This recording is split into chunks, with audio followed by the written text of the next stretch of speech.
Facebook খুললেই শুধু 150 টাকায় গেঞ্জি, 150 টাকায় গেঞ্জি, 150 টাকায় গেঞ্জি দিচ্ছ। 150 টাকায় তো গেঞ্জি আছেই দাদা, আরো অনেক কিছু আছে, তুমি আসো ভেতরে আসো, আমি দেখাচ্ছি। চলো তো দেখি 150 টাকায় নাকি গেঞ্জি, আর কি হচ্ছে?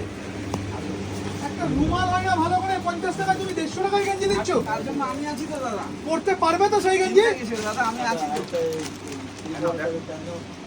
150 টাকা? 150 টাকা দাদা, কটন কাপড়, পিওর কটন কাপড়। সত্যি কিন্তু কটন, একেবারে পুরো মাখন মাখন। দেখো এই যে এরকম ভাবে ধরছি, এক মুঠোয় চলে যাচ্ছে। দাদা পড়লে তো গা চুলকাবে। আপনি দেখুন না, একটা নিজে পরে দেখুন। ট্রায়াল করে দেখে নেওয়া হ্যাঁ যাবে? দেখুন দেখুন, আপনি ট্রায়াল করে কিন্তু দেখেও তোমরা নিতে পারবে। আচ্ছা আর কি রয়েছে? কালার দেখুন। কালার চার্ট দেখো, বাইরে ভাই ভরে ভরে কিন্তু কালার রয়েছে। 150 টাকায় কি শুধু গেঞ্জি? যাদের বাজেটটা একটু বেশি তাদের জন্য কিছু রাখো। অবশ্যই আছে দাদা, এনে আচ্ছা। 190।